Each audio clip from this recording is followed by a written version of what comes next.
Spiritualité et érotisme sont les 2 fondements, les 2 grands sens du parfum. Quels que soient, les continents, quelles que soient les croyances, les hommes et les femmes ont brûlé des choses parfumées en guise d'offrande aux dieux pour implorer pardon, protection, hein. Donc c'est ce dialogue entre les hommes et les dieux par la fumée, perfumum en latin, qui va donner le nom de parfum. Le second sens, du parfum, sur le grand sens du parfum, c'est l'érotisme, puisque très vite on a voulu plaire, eh bien, donc on s'est parfumé, on a recherché, les meilleurs parfums, les meilleurs extraits, les meilleures plantes. L'histoire du parfum raconte l'histoire des civilisations. Ce qui manque au public souvent, c'est, je le dis, je le répète, la curiosité olfactive. C'est ça qui est la clé, heu, des goûts olfactifs. Le terme de culture olfactive, je le trouve, monstrueux. Il n'y a pas besoin de culture olfactive pour aimer le parfum. Le j'aime pas en parfum, c'est quelque chose de très personnel. C'est souvent dans l'inconscient, hein, qu'on va puiser. Donc on ne sait pas à l'avance ce qu'on va aimer. Laissez-vous surprendre par des choses nouvelles.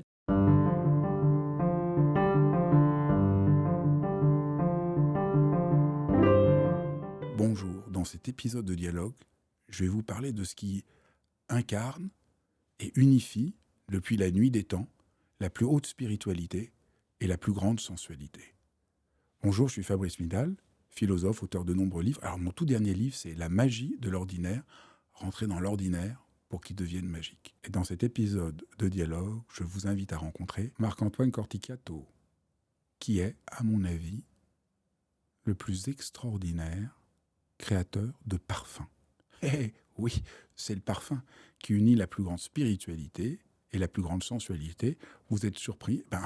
Vous allez comprendre pourquoi grâce à cet épisode. Bonjour Marc-Antoine. Bonjour Fabrice. Alors je suis très heureux de te recevoir parce que grâce à toi, je suis un peu rentré dans le monde du parfum qui m'était complètement étranger. C'est un peu pour tout comme ça dans la vie. Moi je me souviens, le prof de philo qui m'a ouvert à la philosophie. Un jour j'ai rencontré quelqu'un qui m'a parlé de peinture qui a été un pont. Moi, tu m'as ouvert au parfum et j'espère que tous ceux qui nous écoutent, en écoutant ce dialogue, vont découvrir que le parfum, c'est autre chose que ce qu'on croit. Et on a un peu, comme pour tout, on est un peu intimidé, on a un peu peur, on ne comprend pas très bien. Et c'est plus simple et plus merveilleux qu'on ne le croit. Mais pour nous initier, pour moi, tes parfums ont quelque chose d'absolument exceptionnel. J'en suis devenu complètement fou amoureux. Et pour 3 raisons auxquelles j'ai essayé de penser. Un, quand on sent tes parfums, on se dit, tiens, mais c'est pas du tout chimique. Et on se rend compte que la plupart des parfums qu'on sent, ce que je m'étais jamais rendu compte avant de rencontrer ton œuvre, il y a un côté un peu chimique. Et là, on sent des matières. Et je trouve que c'est assez impressionnant. La deuxième chose, on va revenir et tu vas me dire ce que tu en penses. La deuxième chose, c'est intense. Même si c'est Mmh. pas l'idée qu'on a de quelque chose de capiteux, de lourd, ça peut être léger et intense, mais il y a quelque chose de droit, de direct. On rentre dans un monde. C'est vraiment, chaque parfum est un monde entier. Et en comparaison, la plupart des parfums habituels qu'on connaît sont beaucoup plus étroits. Le champ, j'ai l'impression que, pour moi, un parfum, si c'était ça, des fois c'est beau, des fois j'aime pas. Tes parfums, c'est juste, waouh, il y a un truc, on voyage. Et la troisième chose, alors je ne sais pas pourquoi, je ne peux pas expliquer, ça, mais c'est juste mon expérience, ça fait du bien. Tes parfums guérissent.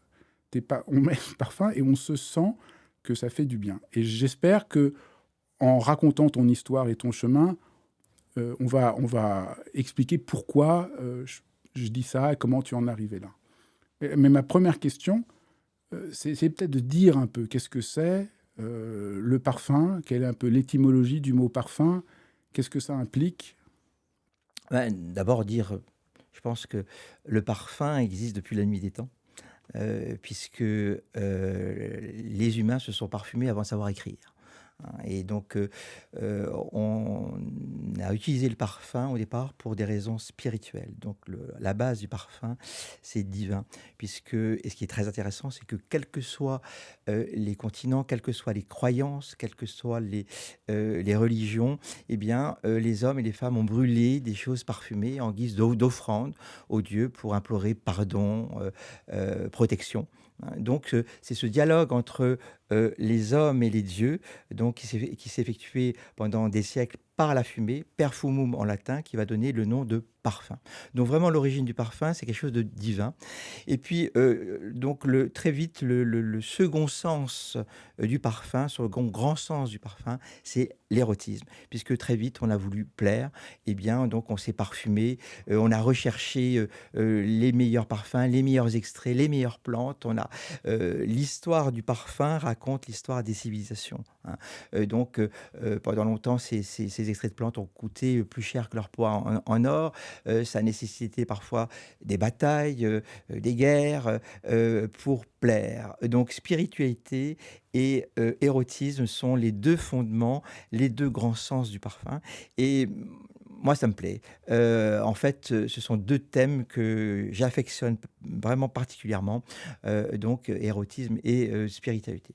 Et puis, le En fait, parfum. on voit que le point commun entre les deux, c'est l'idée de plaire, de faire quelque chose de beau, la beauté pour l'autre, la beauté pour les dieux. Au fond, Complètement. voilà l'unité. Et c'est clair que tu assumes ça. Au fond, peu de parfums assument, je trouve, comme toi, vraiment ces deux dimensions euh, Oui, spirituelles. Et on va voir pourquoi. et puis, c'est aussi, puisque tu parles de mes parfums, un amour de matières premières naturelles, hein. Donc c'est ça qui m'a guidé, qui m'a emmené vers le parfum.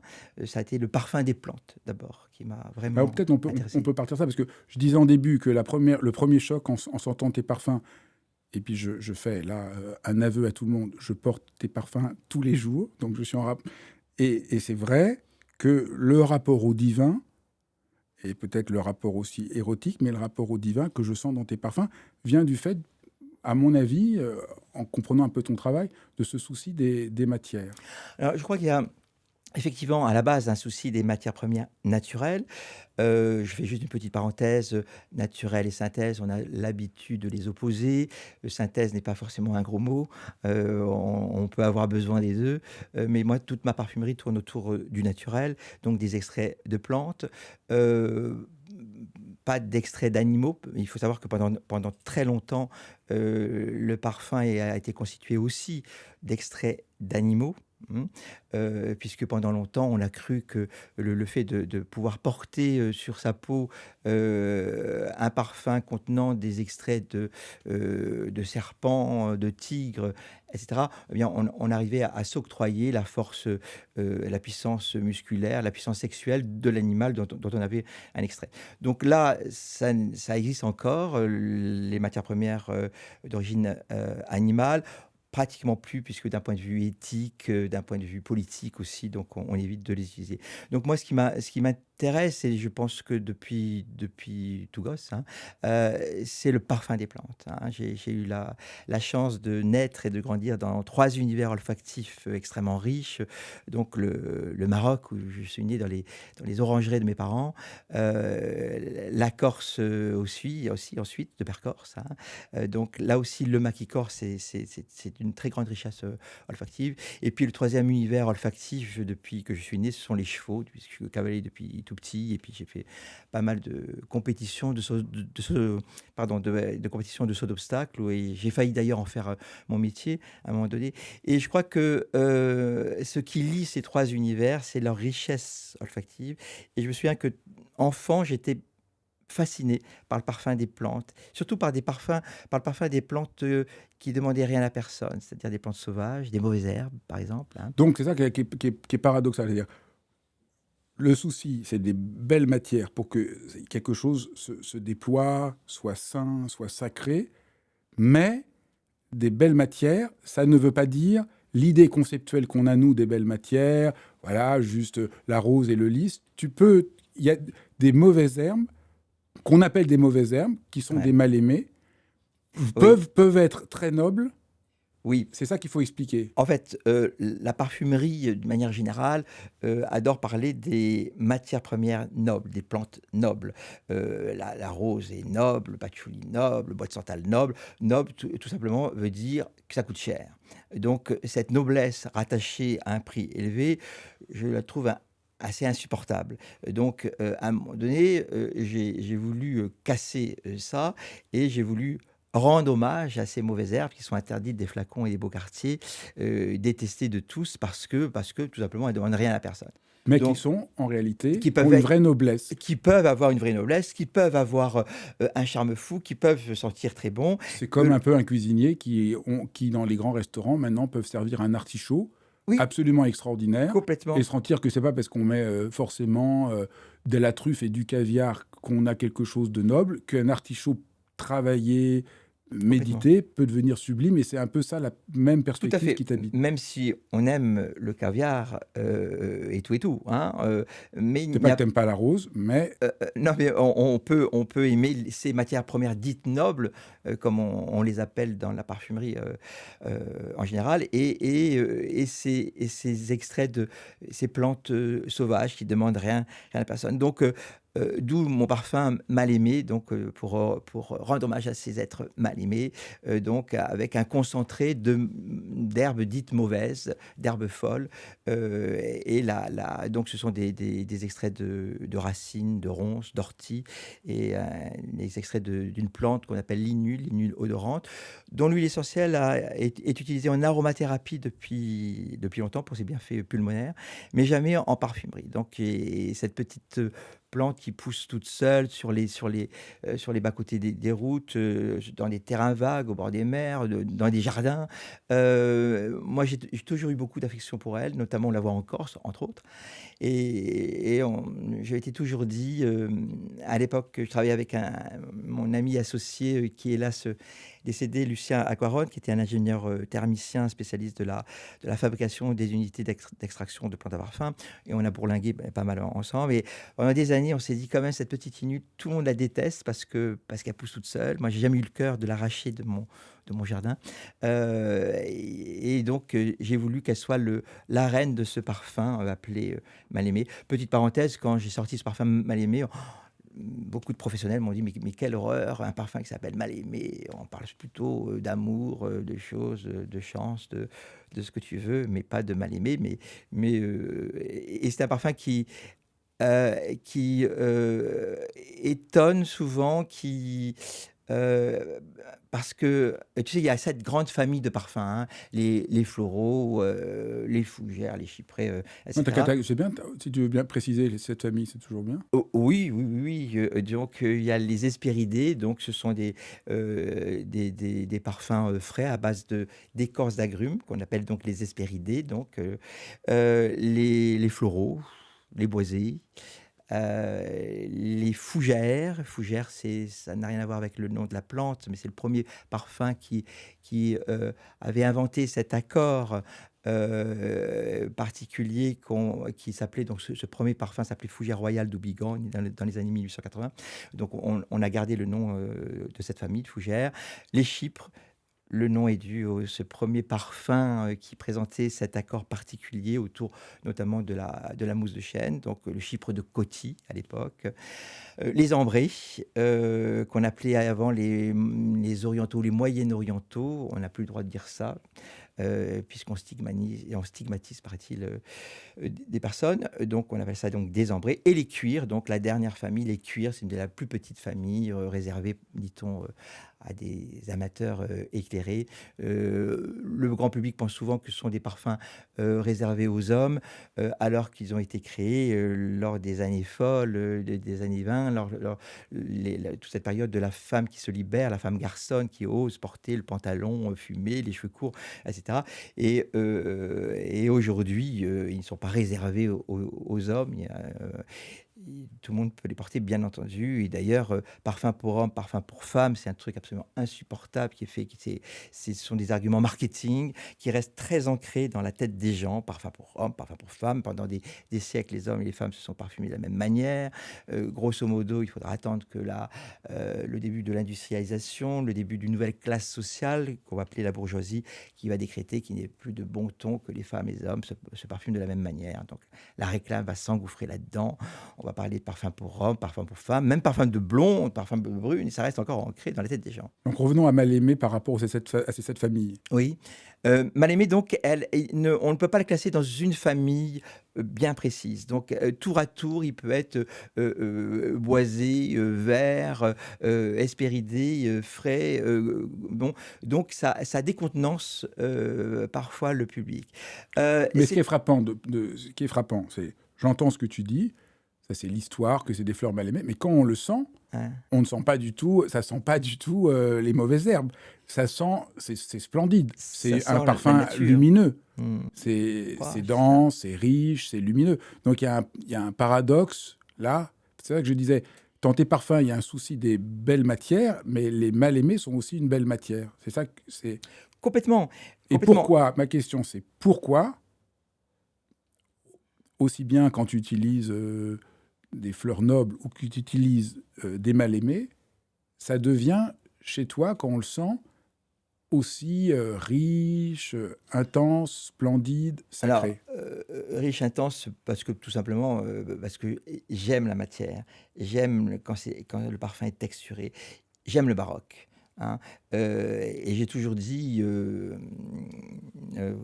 sous le ton de la boutade, qu'un parfum doit sentir, le fric et le sexe. Le fric parce que, du premier coup de nez, on doit se dire: «On s'est pas foutu de ma gueule. Il y a de la belle matière première, il y a de beaux extraits de plantes». Donc, c'est pour Ce ça que qu'en plus j'appelais ça moi dans ça mon langage, ça sent pas le truc chimique. voilà, voilà, effectivement. Et puis le sexe, parce que le parfum, pour moi, doit dégager une sensualité, hein. Même quand il est frais, il doit y avoir quelque part une sensualité. Donc, voilà, j'aime ces choses très, très, très riches, voilà, qui parlent. Et j'aime les parfums avec des partis pris olfactifs. De toute façon, d'une manière générale, dans la vie, j'aime pas le tiède, hein. Je préfère le glacial ou le très chaud. Et pour moi, le parfum doit raconter une histoire. Et alors je compose des parfums aussi bien pour ma propre maison, hein, qui s'appelle Parfum d'Empire, que pour d'autres maisons. Donc quand il s'agit de mes propres parfums, de ma propre maison, et en fait, ce sont des amis parfumeurs qui travaillent pour des grandes maisons qui m'ont fait remarquer ça, il y a déjà quelque temps, et qui m'ont dit: «Mais nous, on nous donne un brief, un cahier des charges, hein, pour le futur parfum. Et dans ce cahier des charges, la plupart du temps, hein, on ne va pas se raconter d'histoire, il y a une cible à atteindre, une cible humaine. Donc déjà le terme, moi, m'effraie. De parler de cible comme on parle à la chasse, hein. Donc c'est la fille qui a entre tel âge et tel âge, qui aime porter des baskets comme ça, qui aime voir les séries télé sur Netflix, qui est telle et telle série. Bon, il y a le portrait robot de la cible. Et donc il faut que le parfum corresponde Ah à bah, ça. bien Et sûr. comment on peut savoir? C'est très abstrait, non? Si, si, on peut connaître leur goût, olfactif, et Ah, on- cetera. Et puis on sait que, c'est la clientèle de tel ou tel parfum aussi qui sont les concurrents. donc tout est Donc fabriqué. En fond, donc là, ce que tu essayes de montrer, qu'il y a c'est beaucoup de qu'marketing. à la fois, il y a beaucoup de marketing, à la fois les parfums sont, c'est pas du tout quelqu'un qui est artiste, c'est Ah vraiment. non, si, si, alors attends, moi je me situe dans ce qu'on appelle les parfums de niche ou parfums de créateurs, parfums d'auteurs, donc et Moi, je je préférerais dire parfum de poète. oui, alors Parce que je trouve que niche, c'est c'est vraiment. atroce, je suis Non, je d'accord. dirais parfum Mais de poète. mais tout le monde comprend le terme niche, on se dit bon et puis d'ailleurs le terme niche ne veut plus rien dire puisque beaucoup de ces petites marques de niche alors, quand on dit niche ou auteur ou Poète. ce qu'on voudra, ce sont des marques normalement indépendantes, c'est-à-dire qui n'appartiennent pas à des groupes. Beaucoup d'entre elles sont rachetées au fur et à mesure par des grands groupes que tout le monde connaît, hein. Donc c'est un paramètre qui ne veut plus rien dire, mais aussi bien dans des grandes maisons que dans des petites maisons, on peut trouver des choses très intéressantes. Et puis, pour moi, les trois quarts des choses ne m'intéressent pas. hein.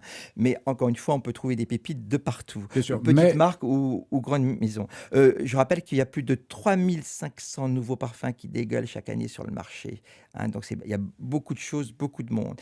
Et pour vendre plus facilement, on a davantage tendance à faire du consensuel, du commercial. Consensuel, commercial, olfactivement parlant, ça veut dire tout simplement des choses que les trois quarts des cerveaux connaissent, hein. donc il y Heu, a l'histoire, je reprends, il y a l'histoire du brief qui quand même mène un peu la création dans une sorte de tunnel et de fait, cible fait qu'on donne aux gens ce qu'ils savent déjà. Et puis après, il y a la situation, ce qui fait qu'on ne se rend pas compte, ce que j'ai un peu découvert grâce à toi, c'est qu'on est un peu, le mot est un peu fort, mais on est un peu manipulé olfactivement parce qu'on est induit à sentir ce qu'on connaît déjà, à reconnaître ce qu'on connaît déjà, alors que le parfum pourrait être une aventure, comme oui, mais voir un la nouveau plupart des pays. gens ne veulent pas d'aventure. C'est ça. Donc ils veulent être rassurés. Hem, Donc pourtant, je tes parfums, c'est pas du je tout choquant, hein. je voudrais non, non, Ils effectivement, sont pas choquants, mais ils sont juste plus vivants. mais c'est pour ça que quand on me dit et redit que j'ai une parfumerie, radicale, Moi, je trouve pas, je trouve que c'est juste plus non, vivant. quand on me dit que c'est une parfumerie intellectuelle, parisienne, machin truc, ça me met hors de moi. Mais enfin bref, je veux quand même revenir, si tu permets, à ce que je voulais dire, concernant, la manière dont les parfums sont faits d'une manière générale, c'est-à-dire avec un brief, une cible, à atteindre, et cetera. Et moi, quand je crée pour ma propre maison, je n'ai jamais, jamais une cible humaine en tête. J'ai une histoire vraie, une histoire qui me touche. Ça peut être, on pourra en parler, hein, une histoire d'un lieu, d'une émotion, d'une plante, et pas une seule seconde, j'ai un être humain en tête. Et je passe beaucoup de temps aussi. Je travaille mes formules, je les retravaille, c'est des essais par centaines. Là où souvent l'industrie ne peut pas, permettre ça aux parfumeurs, hein. Heu, donc quand on me dit souvent: «Mais quelle est la différence?» D'où elle vient cette différence? Comme un petit peu ta question. Je pense que c'est ça aussi qui peut toucher le public. Donc, C'est qu'on n'est pas, il y a pas une cible humaine, il n'y a pas, un âge. Et d'ailleurs, ce qui était très marrant parce que pendant longtemps, il faut dire que Parfum Empire existe, donc j'ai créé il y a 21 ans, donc et pour une marque dite de niche ou de créateur, et cetera, pour ce très jeune secteur, 21 ans, ça commence à compter beaucoup. Et on me dit: «Mais qui c'est qui est-ce qui aime vos parfums? C'est quoi le profil?» On savait pas répondre à ça, donc on a, à un moment donné, chargé une entreprise, une boîte qui est spécialisée là-dedans pour nous pour nous dire qui aime les parfums d'Empire. Et à notre grande surprise, alors on a vu qu'il y avait pratiquement autant d'hommes que de femmes. Souvent dans les parfums, il y a beaucoup plus de femmes que d'hommes. Là, c'était vraiment, pratiquement, équilibré, et qu'en termes d'âge, c'était extrêmement large. Ça allait à des moins de 20 ans et à des, gens d'âge très mûr. Même s'il y avait une moyenne entre, 25-45, hein, où il y a une grosse quantité, heu et de différents milieux. Et ça, j'ai beaucoup aimé. J'ai beaucoup aimé parce que, je déteste, de mettre les gens dans les cases, de dire que ce sont des parfums, une parfumerie plus intellectuelle, réservée à des gens qui ont une culture olfactive. Le terme de culture olfactive, je le trouve, monstrueux. Il y a pas besoin de culture olfactive pour aimer le parfum. Il y a il faut besoin d'une juste, curiosité oui, olfactive, oui, et c'est ce qui manque souvent, et avoir la hein. chance de. Alors Parce que j'aurais pas senti tes parfums, j'en serais resté à. mmh, On mmh, achète un parfum au supermarché, et mmh puis mh. voilà, Oui, juste un truc qui sent bon, puis c'est tout. mais je comprends aussi Parce ça, qu'on parce connaît que pas, on sait pas. bien entendu, Je crois que la bien entendu. plupart des gens ne savent pas qu'un parfum peut être une histoire, comme tu dis, Oui, une expérience, une oui, oui, histoire. et puis c'est très compliqué quand on veut découvrir un nouveau parfum. D'abord, il y a pléthore de marques, de boutiques, de choses comme ça. Il y a pas toujours du conseil, et puis le j'aime pas en parfum, c'est quelque chose de très personnel. Ça va C'est souvent dans l'inconscient, hein, qu'on va puiser, et donc on ne sait pas à l'avance ce qu'on va aimer, et même quand on a aimé, on a beaucoup aimé un parfum qui a on a partagé sa vie avec ce parfum pendant des années, et ce parfum n'existe plus, et souvent les gens me disent: comment je peux retrouver un parfum qui ressemble à... Je leur dis, mais stop, arrêtez. C'est comme si vous avez perdu le grand amour de votre vie. Et vous me dites où est-ce que je peux trouver l'homme ou la femme qui aura le même profil. C'est pas possible. Donc laissez-vous surprendre par des choses nouvelles. Oui, vous êtes mis en tête que vous aimez les choses ambrées, opulentes. Essayez autre chose. Essayez les notes vertes, les notes. Ce qui manque au public souvent, c'est, je le dis, je le répète, la curiosité olfactive. C'est ça qui est la clé euh, des goûts olfactifs. Euh, on a tous une banque de données olfactives dans son cerveau au fur et à mesure, dès notre naissance, hein. Et quand on s'applique à sentir quelque chose, comme un parfum, hein, eh bien, instinctivement, tous, on va se dire à quoi ça me fait penser. Et on va instinctivement puiser dans sa propre banque de données olfactives qu'on a en tête. Et la plupart du temps, les gens se disent, tiens, comme c'est un parfum nouveau, c'est quelque chose que je ne connais pas, c'est une odeur nouvelle, eh bien, j'ai tendance à dire, je n'ai pas de référence, je le rejette. Systématiquement, je vais le rejeter. Seules les personnes qui ont cette curiosité olfactive, et souvent, c'est inconscient, inconscient. Quand je dis curiosité olfactive, ça ne veut pas dire passer son temps dans les parfumeries dans lesquelles je me demande toujours comment on peut sentir encore tellement l'air est pollué. Eh bien, c'est d'utiliser son nez au quotidien, quelques fois dans la journée. Je rentre dans une pièce, qu'est-ce que je sens? Je rentre dans le métro, qu'est-ce que je sens? Dans la rue, je déguste un pot-au-feu, un bon vin, je sens. J'embrasse l'autre, je sens. Juste quelques secondes. Ça demande pas de temps, pas d'argent. Et mine de rien, eh bien, ça va solliciter régulièrement son nez, ça va l'éduquer, et très vite, on va comprendre que, eh bien, dans les parfums, on a souvent le même type de molécules, d'odeurs. On nous tape là-dessus avec, que ce soit les parfums dits chic ou moins chic, les parfums d'ambiance. Et on va pouvoir s'éloigner de ces notes, de ces parfums consensuels ou dits commerciaux pour prendre plaisir avec d'autres choses. C'est exactement comme la peinture ou la musique. En fait, le parfum, c'est quelque chose de très simple. Faut pas se prendre la tête. Quand j'entends les gens parler de eau de parfum, machin, truc, parfum pour homme, parfum pour... Parfum, le parfum, il n'y a pas besoin d'avoir une culture olfactive. Mais, comme pour la musique, comme pour la peinture, plus tu vas t'intéresser à la peinture ou à la musique, eh bien, si tu t'es jamais intéressé à la musique, eh bien, en écoutant, eh bien, tu vas finir par entendre des sons que tu n'entendais pas hier. Tu vas comprendre que ce que tu aimais instinctivement, ben, tu vas t'éloigner de ça pour aller avec des choses un peu plus pointues, un peu plus intéressantes, un peu plus riches, un peu plus variées. Pour la peinture, pareil. Et pour le parfum et pour les odeurs, c'est la même chose. Après, je comprends très bien le public qui n'a pas la chance d'avoir quelqu'un dans son entourage. On a le droit de traverser une vie en se disant, moi, le parfum, c'est le dernier de mes soucis. Je peux comprendre ça aussi. Et puis finalement, qu'est-ce qu'on va prendre comme parfum? Bah, celui qu'on voit à la télévision, qui va raconter les mêmes types d'histoires, c'est-à-dire de richesse, de sensualité, de sport, de beauté physique, hein. On se dit, bah, pourquoi pas celui-là? En plus, il porte le nom d'une marque qui véhicule du luxe. Why not, hein, bon.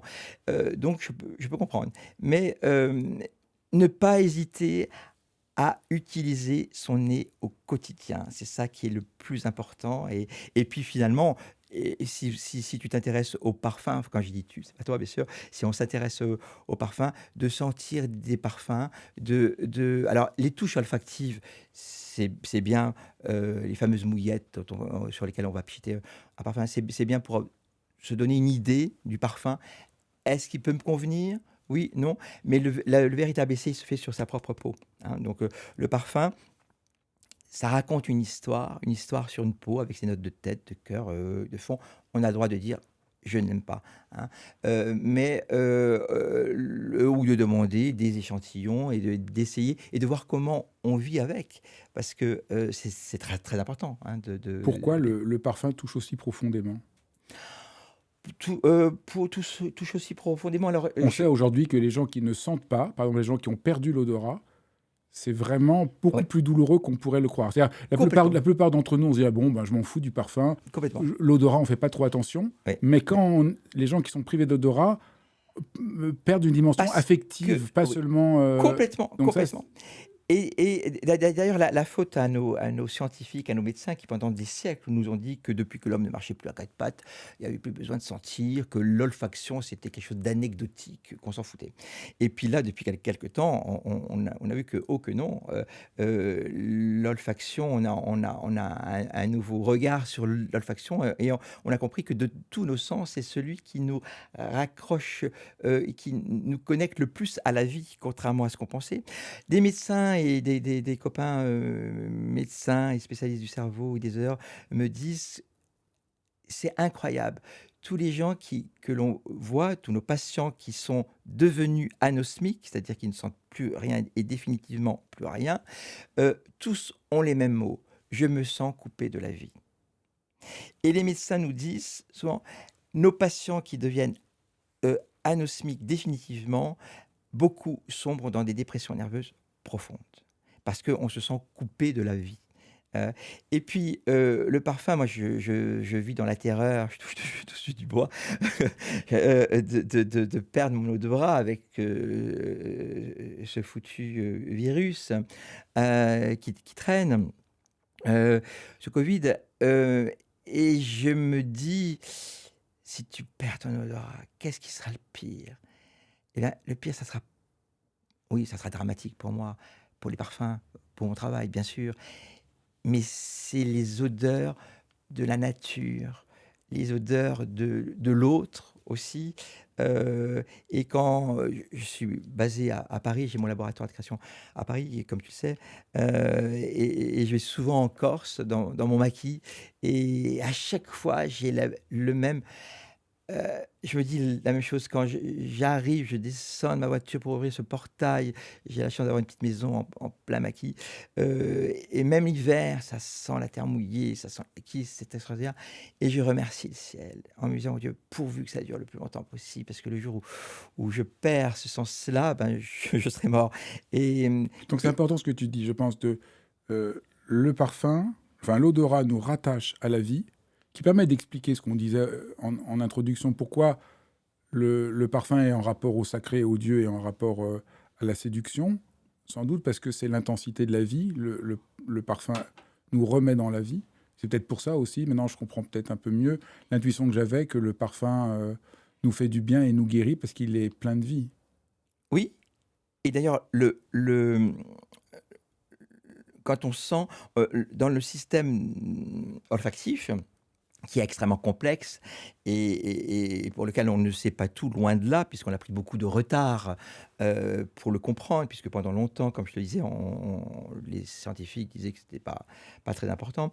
On se rend compte que, odeur et émotion du moment où on sent cette odeur sont intrinsèquement liées.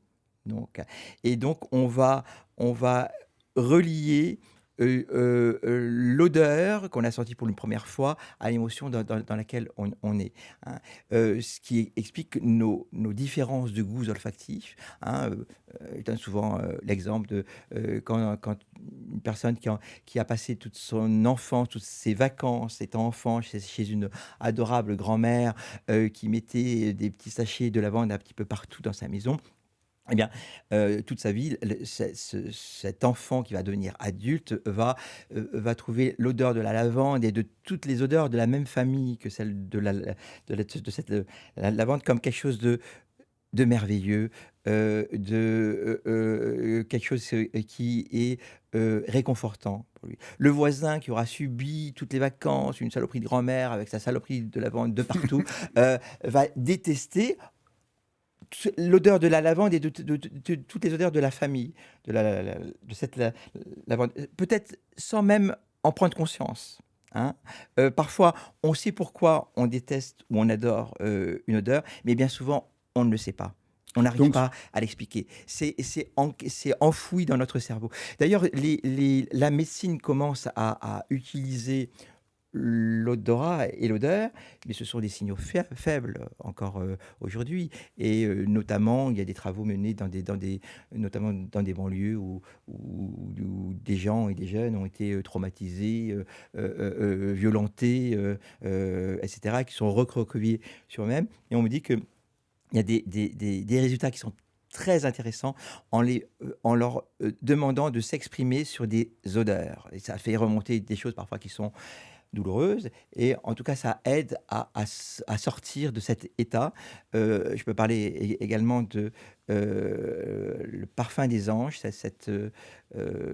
C'est une opération, enfin une association caritative menée par le docteur Alexandre, Olga Alexandre, pardon, menée par le docteur Alexandre Olga, et qui permet de créer un parfum pour des enfants qui sont très malades, qui sont condamnés, hein.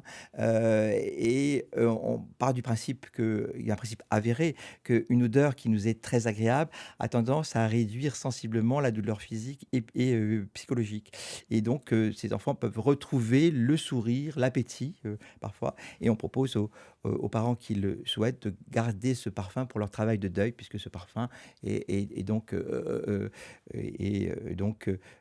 lié jusqu'à jamais à leur enfant Donc ce que tu montres disparu. là, ce Donc, que tu veux montrer là, c'est que si on est tellement un parfum touche à l'émotion, c'est aussi qu'il touche à toute notre histoire. C'est ça un peu que tu oui, c'est et souvent inconsciemment. inconsciemment. Donc c'est ça qui fait la Ouais. richesse du parfum. On va lier le parfum à l'émotion dans laquelle on était lorsqu'on l'a senti. C'est pour ça, d'où cet engouement de signature olfactive, cette mode de faire créer un parfum d'ambiance sur mesure pour un lieu qui reçoit du public. Donc ça a commencé par les palaces, hein, et maintenant tout le monde veut sa signature olfactive, donc faire créer un parfum d'ambiance pour son lieu, hein. On peut citer un des précurseurs, c'est Nature et Découverte, hein. Donc on les sent souvent avant de les voir dans les centres commerciaux, mmh. Donc une odeur, un parfum qui a été très bien vu, une odeur naturelle, boisée, cèdre, donc qui correspond très bien à leur produit, hein. Et là, lorsque cette signature olfactive est réussie, eh bien le public va inconsciemment d'abord, lier donc cet endroit où on est bien reçu, comme dans un hôtel, un palace, et donc souvent le public demande à acheter le parfum d'ambiance de l'hôtel dans lequel il a séjourné, puisque les gens nous disent: «Ah là là, dès que je sens ce parfum, je m'appelle mon séjour dans tel ou tel endroit, tel ou tel palace». Donc lié à jamais à cet endroit très précis. Donc, Mais alors pourquoi? Si, je comprends ça. En même temps, toi, dans tes parfums, tu racontes mmh, ta propre histoire. Tu as mmh, raconté que tu es, tu es né au Maroc. Ton père avait... oui. Enfin, tu es né en Corse, mais très Non, vite au Maroc. au Maroc. Donc, tu es né au Maroc. Et j'ai grandi entre le Voilà. Maroc Et entre le bled et le maquis, donc, ton exactement. père avait des orangeries. Ouais. Donc, ça, c'est tout un monde olfactif. Moi, j'ai grandi à Paris. Je n'ai absolument aucun rapport avec les orangeries. Je n'ai jamais été dans une orangerie. Et pourtant, tes parfums et cette histoire qui est la tienne me touchent. Donc, Non, pourquoi ton histoire me touche? alors, Parce qu'au fond, moi, j'en ai pas grand-chose. Enfin, je suis content pour toi que tu aies bien grandi sûr, dans non, mais les moi, orangeries. Mais pourquoi ça me touche? Pourquoi c'est à la fois lié à notre histoire, mais en même temps, une histoire bien racontée dans tes parfums? Parce que ton histoire, entre moi, je n'ai aucun rapport à la Corse. Je n'y suis jamais allé. Je n'ai aucun rapport au Maroc et je n'ai aucun rapport aux chevaux. Et pourtant, ça me touche. Pourquoi? bon, d'abord, tous mes parfums, il y en a donc 25 aujourd'hui, je crois, une dizaine de bougies, ne racontent pas que mon univers olfactif. Il y en a un qui s'appelle Azemmour les Orangers, effectivement, c'est Maroc, Corsica Furiosa, la Corse, les chevaux, bon bref. Mais peut-être parce que d'abord ce sont des histoires vraies. Et donc, ça Heu, peut te toucher. Une histoire vraie, racontée en détail, peut toucher quelqu'un d'autre. Moi je pense. Et puis un parfum, c'est comme un tableau, c'est comme une musique. Si l'auteur te dit, «Moi j'ai peint ça parce que dans ma tête j'avais ça» ou «Ma musique représente ça», tu as le droit de vivre ce tableau, cette musique comme, son auteur l'a créé, pour les mêmes raisons. Ou tu peux aussi dire: «Non, moi je l'aime parce que pour moi ça représente autre chose. C'est mon histoire». Voilà. Donc, c'est pour ça que, je dis toujours, il faut s'approprier le parfum. Donc et c'est peut-être pour ça qu'à partir du moment où je dois valider définitivement la formule, parce qu'à un moment donné, il faut valider une formule, parce qu'il faut passer en production, heu, donc pour moi, ce parfum ne m'appartient plus. J'ai plus envie de le sentir, d'ailleurs. Donc je dis: «Il appartient à qui veut», heu et je me dis finalement, j'aurais eu des enfants, j'aurais été un père, ignoble puisque, à partir du moment où ils partent, ça y est, ils partent, je ne veux plus en entendre parler. Donc, alors je sais pas, après aussi, hem ma parfumerie ne peut pas intéresser, des gens qui, n'ont pas ce minimum de curiosité, olfactive et qui ont besoin d'être, de sentir toujours le même type de parfum. Et ce qui est, marrant, même pas marrant, mais étonnant, c'est que dans le grand public, on entend souvent: «Ça se ressemble toujours, on sent toujours les mêmes choses», et dès lors qu'on leur fait sentir quelque chose de différent, eh bien, les gens partent en courant parce que, ben, c'est ce que je disais, on a tendance, si on n'a pas de curiosité olfactive, à aimer ce que l'on connaît. Et si on aime que ce que l'on connaît déjà, eh bien, on va traverser une vie avec un champ olfactif d'une très grande pauvreté, et c'est vraiment dommage.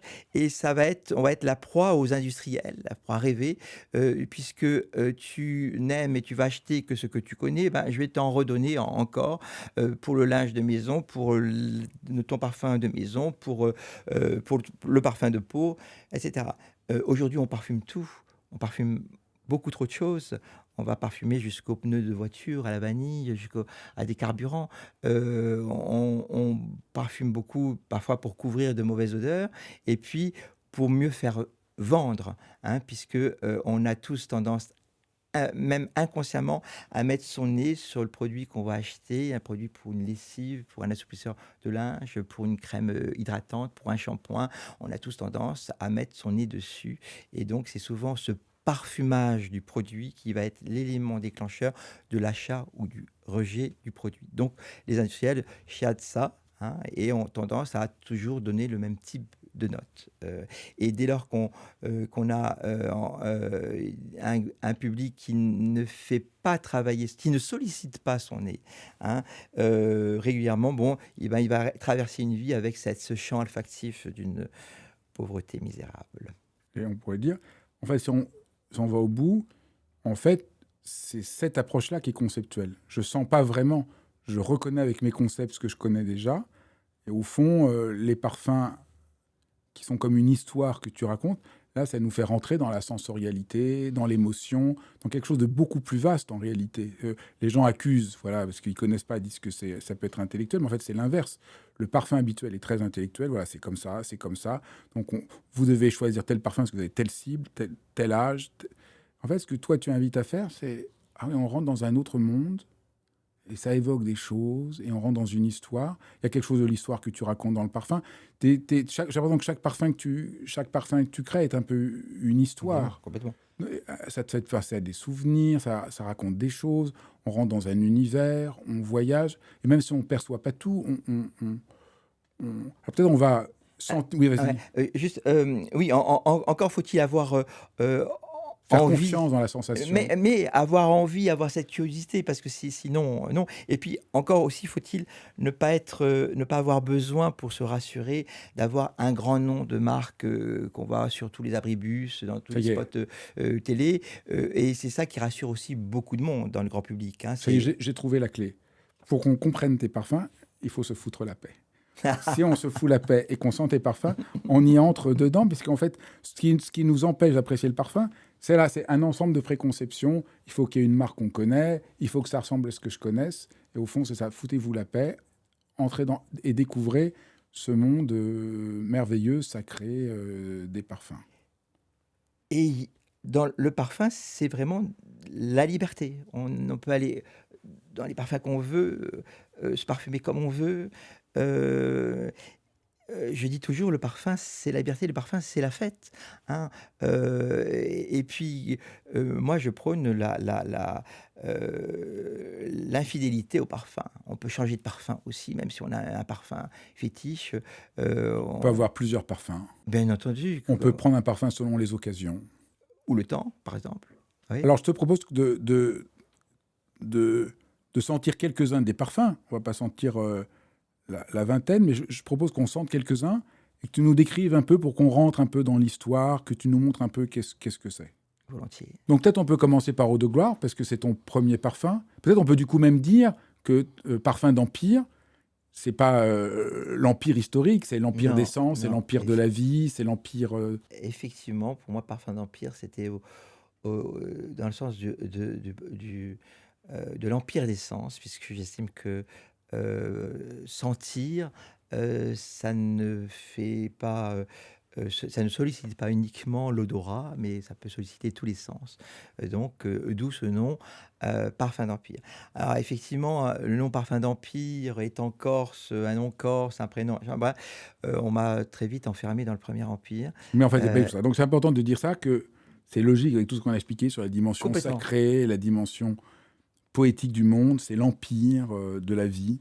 Alors, est-ce qu'on peut sentir, et tu décris un peu, peut-être Oui. si on peut sentir eau de gloire, et que tu racontes un peu l'histoire, au fond, que les gens voient un peu qu'est-ce que c'est de faire un parfum. Eau de gloire, pour moi, c'était un parfum à la gloire de tous ces Corses partis de rien, souvent, après les différentes guerres. Donc, l'économie était ravagée. Donc, beaucoup de Corses sont partis à l'étranger, sans aucun bagage, souvent, sans rien. Comme ton père. Comme mon père aussi, donc, qui est parti au Maroc et puis qui a bâti donc, cet empire d'orangers. Donc, j'ai toujours eu beaucoup d'admiration pour tous ces Corses qu'on va retrouver aux quatre coins du monde. Et puis, finalement, tous ces Corses le disent, leur parfum préféré, c'est le parfum du maquis corse, quoi. Donc, eau de gloire, à la gloire de ces gens partis de rien. Donc, un départ très, très espéridé, très frais, hein, un peu type Cologne, avec une bergamote, orange, citron. Et puis, on aura un cœur plutôt Néroli, fleur d'oranger. Donc, et puis très vite, on va s'enfoncer dans à la fois dans le maquis corse, avec aussi bien, donc finalement, le cyste et l'immortelle qui sont les deux plantes les plus olfactives du maquis corse, même si l'odeur du maquis corse est quelque chose de très complexe et difficilement reproductible. Alors je peux témoigner, moi qui sens en même temps, ce que tu dis est absolument vrai, c'est juste dingue. Il y a trois, donc le parfum, peut-être on peut rappeler, il y a les cœur fond. Voilà. Donc d'abord on a une première odeur, la tête, voilà. Après on a le cœur. Le cœur. Et puis le fond, c'est tout simplement en fonction du degré d'évaporation. Les matières premières composées de molécules les plus légères, puisqu'elles sont très légères, elles vont arriver très vite à notre nez, donc c'est les notes de tête. Et puis elles vont partir très vite aussi, puisqu'elles sont très légères. Prendront le relais les notes de cœur, moyennement lourdes, les notes de fond, très lourdes. Donc on a en tête souvent tout ce qui est zeste d'agrumes, les notes vertes, végétales. En cœur plutôt tout ce qui est floral et épicé. Et en fond tout ce qui est plus lourd, le boisé, l'ambré, les notes animales et les muscles, pour faire très court, très simple. Donc donc voilà, ce que tu décrivais, j'arrive à le sentir.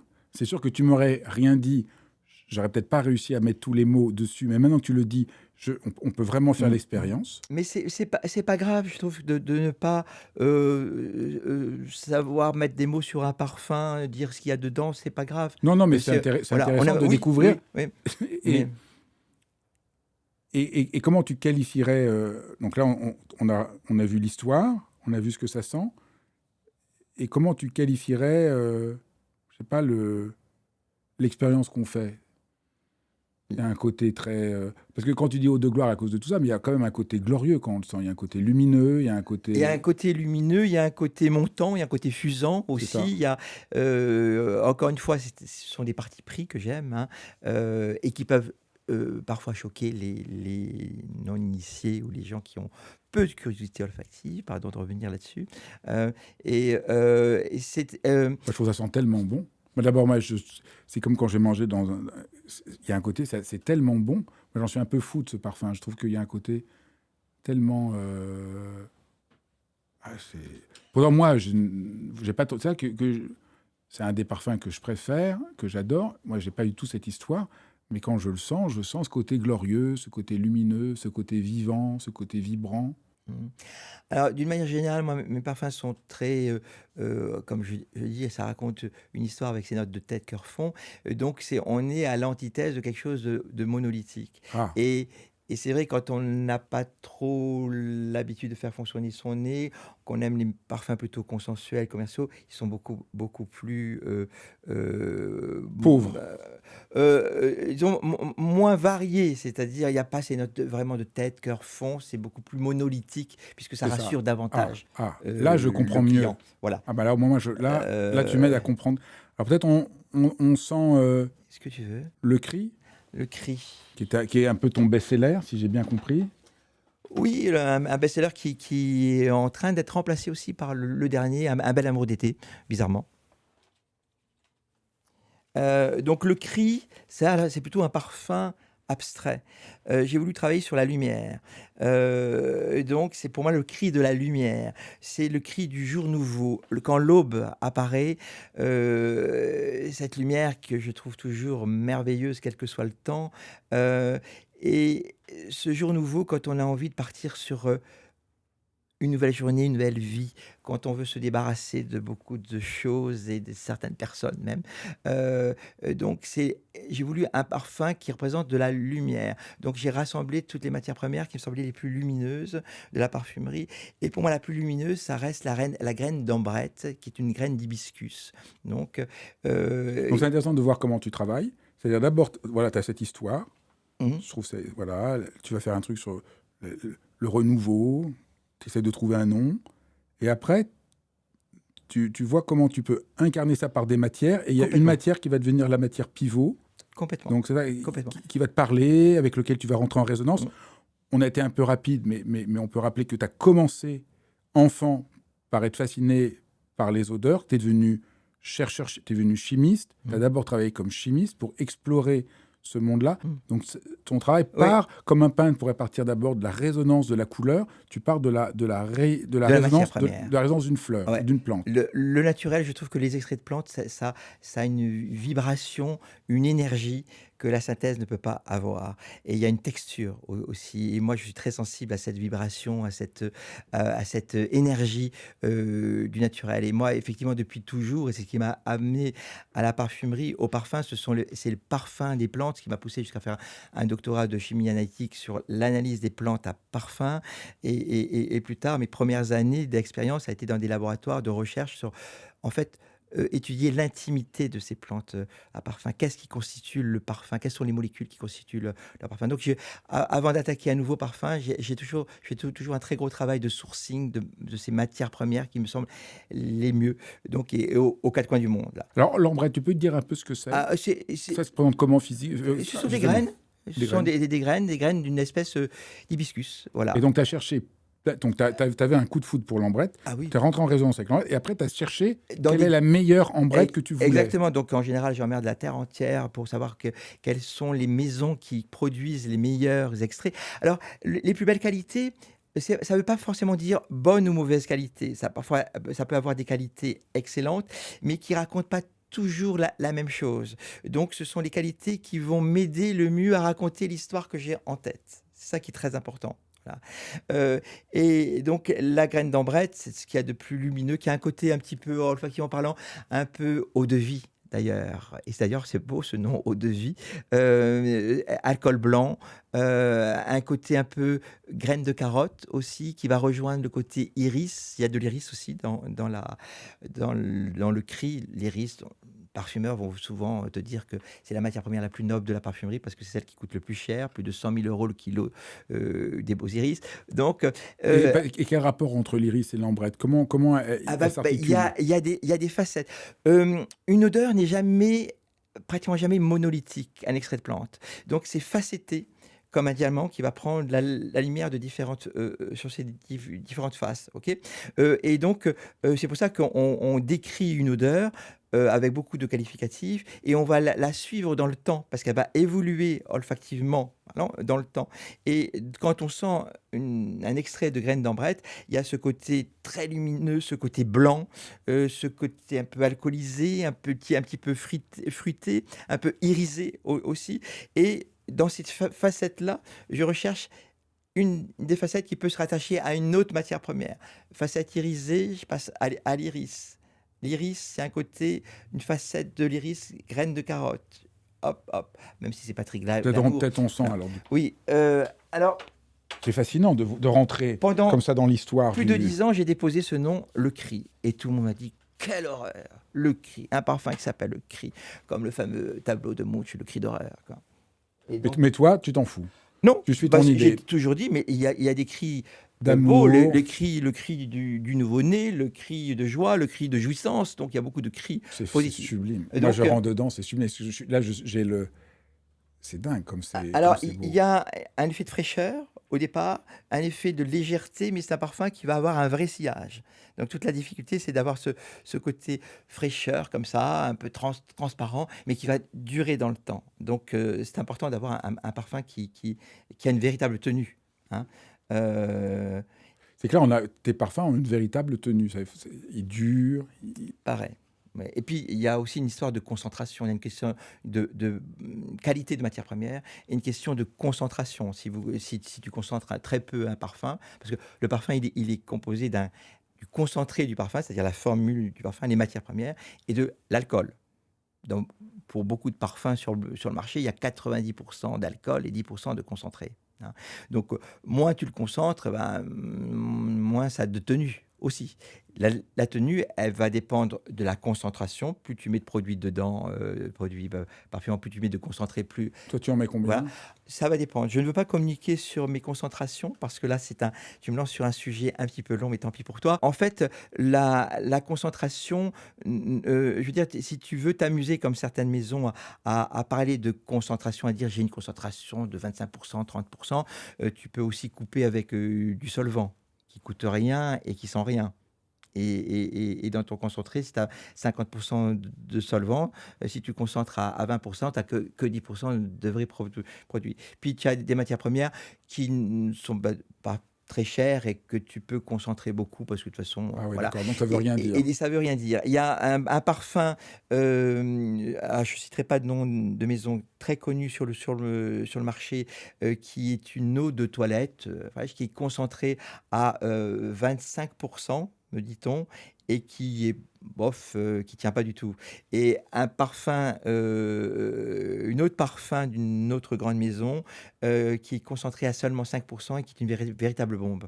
Je veux dire par là, ce sont 2 extrêmes, qu'il y a pas que la concentration, il y a pas que la quantité, il y a aussi la qualité et aussi la formule aussi, hein. Donc il y a pas mal de paramètres. Le parfum, c'est la création de parfum, d'un vrai parfum, dirais-je, c'est quelque chose d'assez complexe, c'est quelque chose de très technique, hein, avec ses notes de tête, de cœur, de fond, avec dans un extrait de plante, c'est ce qu'on appelle un mélange complexe en chimie, c'est composé de plusieurs dizaines, voire plusieurs centaines de molécules différentes. Alors que quand on parle de la synthèse, on parle que d'une molécule.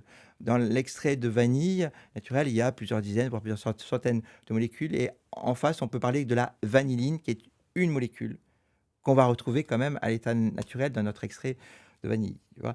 Donc, c'est pour Je ça comprends. que le naturel est souvent très complexe, plus texturé, plus sophistiqué que la synthèse. Mais synthèse et naturel sont complémentaires aussi, ne l'oublions pas.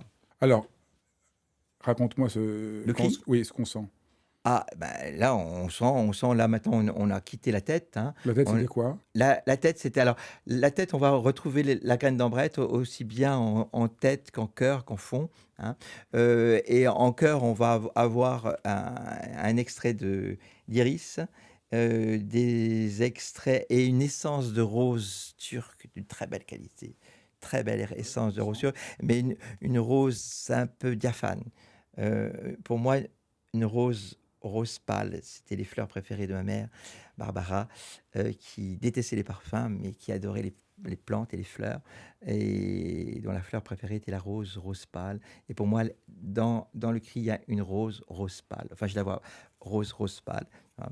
Et en fond, on va retrouver de l'iris et également un bois de santal, Inde, entre autres, entre autres. D'accord. Alors, on essaye maintenant Corsica Furiosa. J'imagine que c'est lié à la Corse. Tout à fait, tout à fait, tout à fait, tout à fait. Oui, la Corse, elle est en filigrane dans pas mal de mes parfums, bien sûr. Et puis, je on me dit souvent: «Mais tu parles pas de la Corse, il y a pas un parfum autour de la Corse», effectivement. Bon, heu et dans le maquis corse, il y a donc l'immortelle qui est cette fameuse petite fleur, Jaune. jaune. Je tiens à le dire.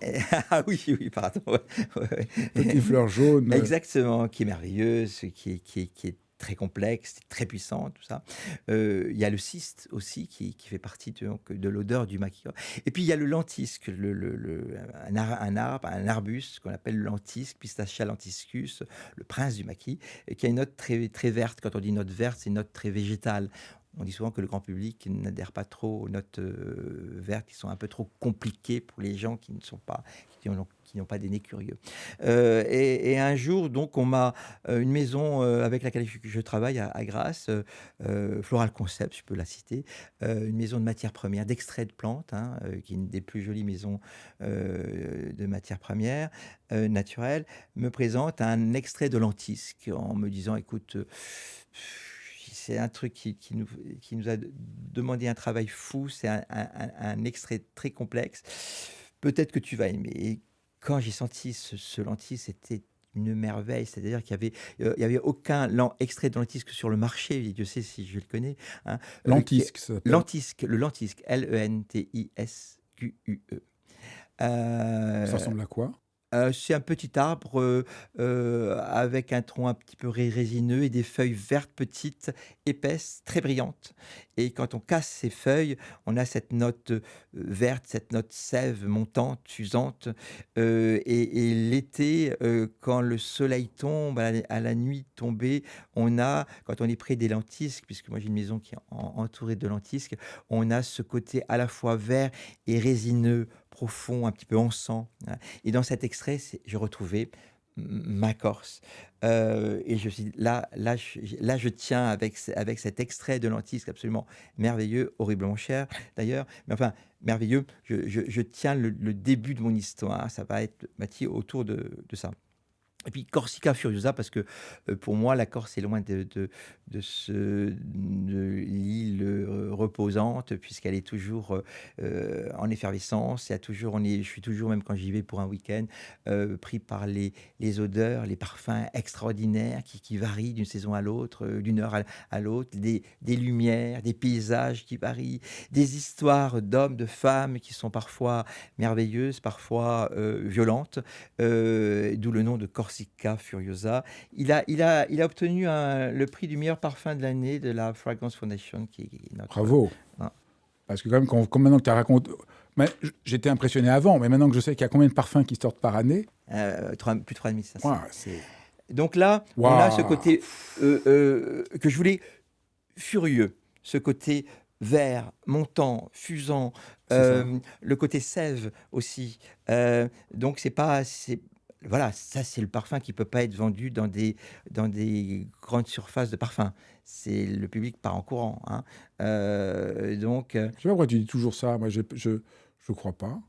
Le public qui veut des choses consensuelles ne peut pas Oui, aimer mais ça.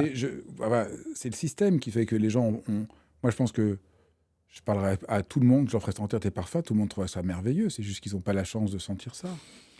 Peut-être, mais enfin, en tout cas, voilà un parfum qui va beaucoup mieux vivre sur une peau que sur une touche olfactive. Et ça, c'est un problème, puisque les gens achètent sur la touche olfactive, ce qui est un tort, hein, souvent, hein. Comme je le dis, je le redis, la touche olfactive te permet de savoir si tu peux aller plus loin. Et si tu dis, tiens, ça peut me plaire, j'essaye sur peau. Et j'essaye aussi dans le temps, comment je vis avec, hein. Et donc, un Bon, parfum allez, je vais qui... le mettre sur ma peau de ce côté-là. Comme ça, je vais le sentir. Donc, oui, et après, le cœur, tu as dit un peu la tête, le cœur, c'est... J'ai voulu du lentisque, du vert à tous les étages. tête, cœur, fond. Donc il y a différents types d'extraits de lentilles. Il faut savoir que C'est sûr, ça sent pas du tout pareil sur ma peau que sur la complètement, touche, hein, c'est dingue. ouais, il faut savoir que il y a différentes méthodes d'extraction des plantes à parfum. Hein, et selon la méthode, la technique qu'on va utiliser, on va extraire préférentiellement un certain type de molécules. Je ne vais pas rentrer dans les détails. Donc le lentisque, on peut l'extraire de différentes façons. Par la distillation, ce qui va nous donner l'essence qui intervient en tête, par l'extraction au solvant volatile qui va nous donner ce qu'on appelle l'absolu, qui va plutôt intervenir en cœur. Et en fond, le fameux extrait dont je te parlais, qui est un extrait très particulier et absolument extraordinaire. Il y a également au fond de la mousse de chêne, des notes boisées. Donc j'ai voulu que que l'histoire que raconte ce Corsica Furiosa, c'est comme une course-poursuite dans le maquis, la course qui s'achève sur un lit de mousse. Mm. Mais tu insistes beaucoup sur le côté un peu végétal qui peut surprendre, mais il y a aussi un côté plaisant, riche. Il y a un J'espère. côté. Mais voilà l'exemple d'un parfum de notes vertes. Vert qui veut dire donc très végétal. Et je te disais, c'est pas ce qui Il y a, soulève. il y a aussi un côté un peu fleuri ou pas? Oui, il y a un petit côté floral aussi. Il y a une petite facette florale. Qui vient. Je dis pas tout. D'accord. Mais moi, je sens que c'est vert, mais c'est pas que. Il y a aussi quelque chose d'un peu rond, il y a quelque chose qui. Il y a une pointe de narcisse aussi dedans. Ah, c'est ça. Le fameux Maintenant que narcisse. tu le dis, ah, c'est ça. Mm. Dont je suis aussi, que j'aime tant. Alors peut-être on pourrait tous, ça vaudrait la peine d'explorer tout, mais on va juste, pour finir, ah oui, je voulais finir par Wazamba, parce que quand même, on a commencé par la dimension spirituelle, et que tu voulais faire un parfum un peu, Ouais, c'est juste dingue, Wazamba. Je trouvais que c'était bien de finir par Wazamba. Wazamba, oui, c'est un parfum autour de la spiritualité. Hein. Une spiritualité intense, une spiritualité, je l'ai mis sur cette main, ça je sens, c'est une spiritualité voilà, débordante, pas du tout une spiritualité éthérée. Alors, et puis, je voulais un parfum résineux, puisque donc j'ai voulu réunir toutes les matières premières qui ont toujours été utilisées pour exprimer la spiritualité selon différentes croyances. Donc l'axe principal va rester donc l'encens, hein, avec différents extraits d'encens, encens qu'on appelle les larmes d'encens. Hein, puisque l'encens, comme la myrrhe, l'opoponax, le benjoin, ce sont donc des arbres, des petits arbres dont on va cisailler les troncs, donc pour que la sève s'en échappe. Cette sève va donc se durcir et va former ce qu'on appelle donc des larmes d'encens, des larmes de poponax, des larmes de myrrhe, etc. Donc c'est les larmes qui permettent de faire le parfum. Qui permettent, oui, qu'on va extraire par différentes techniques d'extraction. Donc, si c'est la distillation par entraînement d'eau à la vapeur, donc on va obtenir ce qu'on appelle les essences ou les huiles essentielles. Hein. Si on va extraire ces larmes d'encens par une technique qui s'appelle l'extraction au solvant volatile, qui est une technique beaucoup plus lourde, on va extraire des molécules plus lourdes de ces larmes d'encens et on va appeler ces extraits non pas des huiles essentielles, mais des absolus, hein, concrètes absolues. Donc, et là, j'ai voulu que cet encens soit présent, soit la colonne vertébrale de ce parfum. Donc, encens, donc, essence absolue, résinoïde. Et puis, d'autres matières premières que l'encens, donc utilisées depuis toujours pour différentes croyances. Le bois de santal, bien entendu. Hein, La myrrhe. la myrrhe, bien sûr, le cyprès, très cher aux musulmans. C'est quoi l'opoponax? L'opoponax, ça fait partie de ces plantes à larmes. Hein. Donc, et ce sont des arbustes. Et ce sont des extraits extrêmement riches. Hein. Et tout ça, la plupart d'entre eux proviennent de résines. Donc ces fameuses arbres sont des résines. Hein. Donc j'ai voulu qu'il y ait un aspect résineux dans le parfum, qu'on sente le côté chaud, profond de la résine. hein.